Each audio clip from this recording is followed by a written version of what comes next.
months to, quote, support all components of the revolution. However, this figure is merely a drop in the bucket in comparison to the yearly $500 billion channel of money flows to overall Salafists and Al-Qaeda-linked groupings from the Gulf states and Saudi Arabia.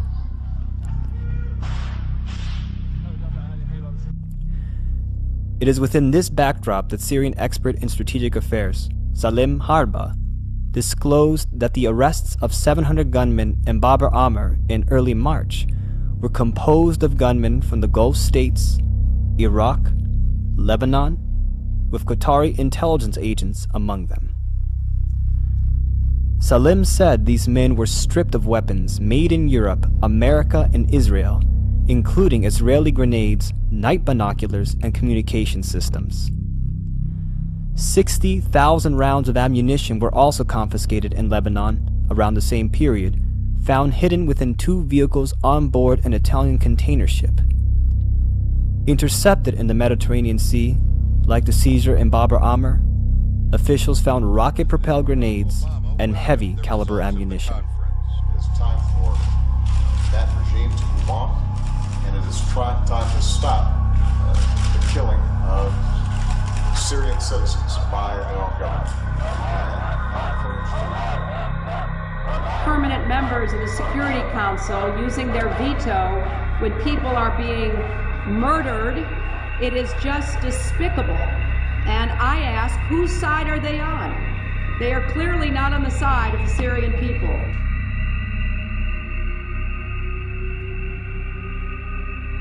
Why has so much attention been given towards the Russians as the purveyors of injustice, when the mounting evidence is clear that our eyes should be focused on Saudi Arabia and understanding why the conflict in Syria has yet to cease? Were the arms confiscated part of the overall Saudi plan, left intentionally unnoticed by the UK and US? Or perhaps was it simply just Saud al-Fazl's duty?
LaRouche-Pac editors discovered through announcements made January 14, 2012, in the heat of the Syrian crisis, that British Prime Minister David Cameron met with King Abdullah of Saudi Arabia in a one-day visit to Riyadh.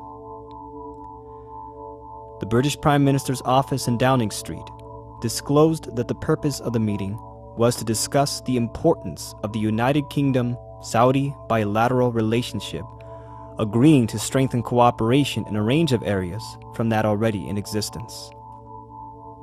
They also shared concerns about the situation in Syria.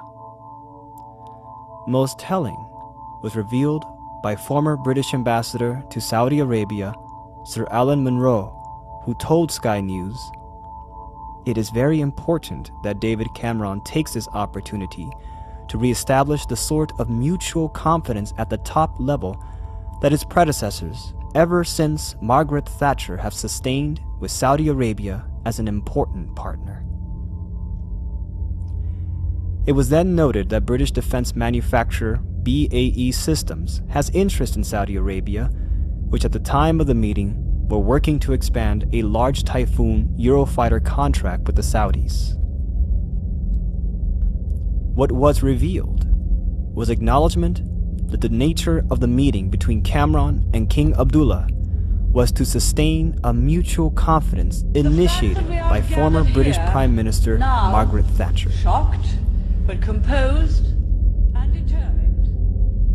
Thatcher's initiation was with Saudi Prince Bandar bin Sultan in 1985, the Al Yamama deal involving BAE Systems. Bandar, Thatcher, BAE, all tied to a slush fund deal that intersects and directly traces to the financing of two of the hijackers of September 11, 2001.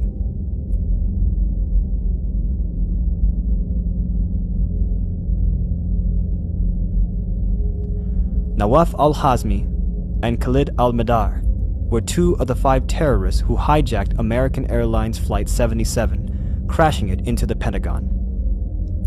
They both were harbored by 2 Saudi intelligence operatives, Ammar al-Bayoumi and Osama Basnan. In the course of 4 years leading up to September 2001, al-Bayoumi and Basnan were transferred between $51,000 to $73,000 in checks and cashier checks from Prince Bandar and his wife, Princess Haifa bint Faisal. Haifa transferred the money to the wife of Osama Basnan, then by procedure transferred the money to the bank account of Ammar al-Bayoumi, deposited by his wife Majida Dwight. Bayoumi is known to have paid for housing and flight training lessons for the 2 hijackers of American Airlines Flight 77. However, the tens of thousands of dollars transferred in Saudi maize fashion that made its way to Nawaf al-Hazmi and Khalid al-Madar all originated from a bank account at Riggs National Bank in Washington, D.C., owned by Prince Bandar bin Sultan. Our decision to start negotiating the purchase of a substantial number of aircraft for our national airline. I am also carrying Prince Bandar was greeted by an undesired reality when in 2007, the story had erupted that he, since his arms for oil deal with Margaret Thatcher in 1985, had enjoyed $2 billion in kickbacks and bribes. A deal made between the Saudi prince and the British with a friendly handshake.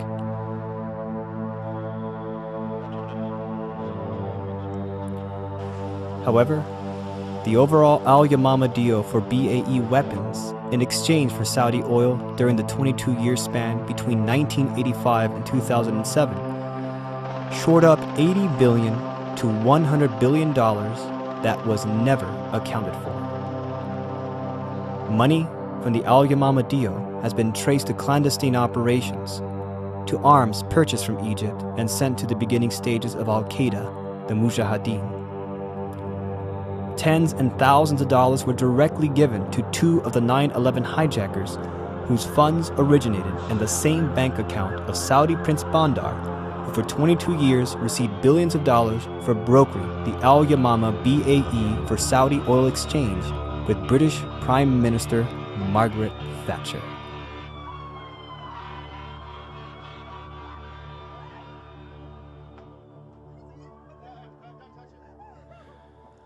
Two weeks before the 9/11 hijackings, a wealthy Saudi family who had been in contact with Mohammed Atta and other of the 9/11 hijackers abruptly fled from their luxury home near Sarasota, Florida.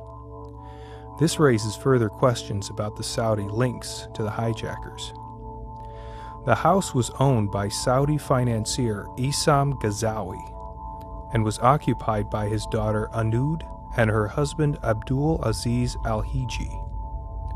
Law enforcement agents found records of telephone calls with a number of the 9/11 hijackers, Mohammed Atta included, and security records of the gated community also showed visits by vehicles owned by Atta and another 2B hijacker, Zayed Jarrah.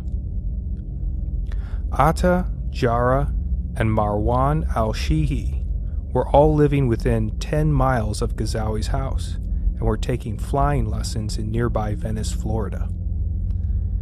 Analysis of phone records from Ghazawi's house showed contact with 11 other terrorism suspects, including Walid al-Shihi, who was with Atta on the first plane to hit the World Trade Center in New York City on September 11th. Yes, people do know where they stand with us. Yes, they do know we're strong government.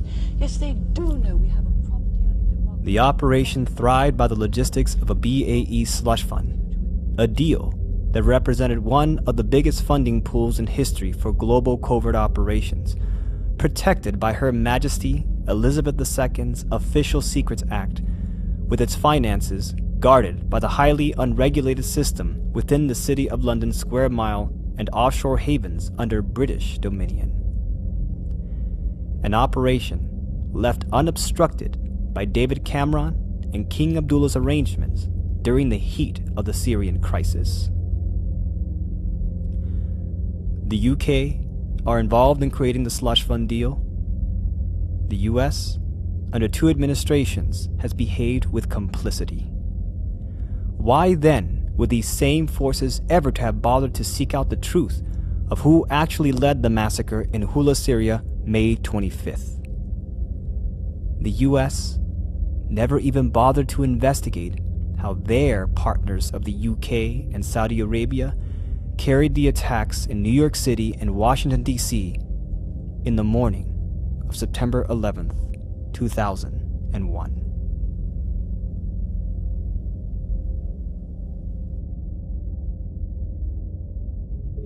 يضم مجموعة من اللصوص السراق الذين ينهبون ثروات سوريا وخيراتها بالحديد والنار. هذا هو النظام الشرير الذي تواجهه الأمة المسلمة داخل سوريا وخارجها، وهو نظام سرطاني خبيث يخنق الأحرار في سوريا ويطاردهم خارجها، ولا علاج معه إلا الاستئصال. ومن حق أهلنا في سوريا ومن حق الأمة كلها أن تستخدم ما تراه من وسائل لاستئصاله.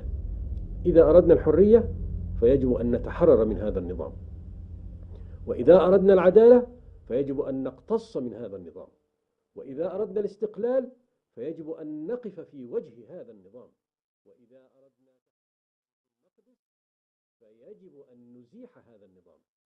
يا أسود الشام،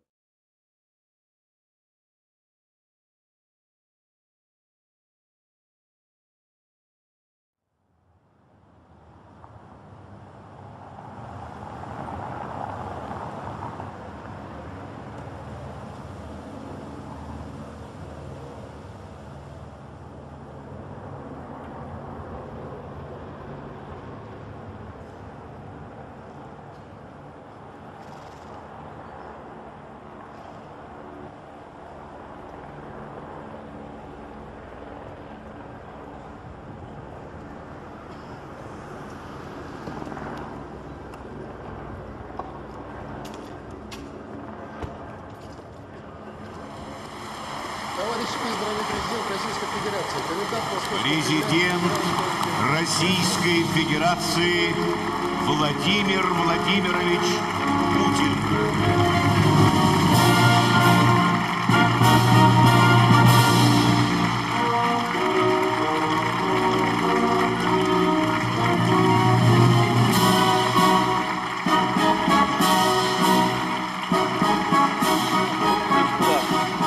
Разгром общего жестокого врага.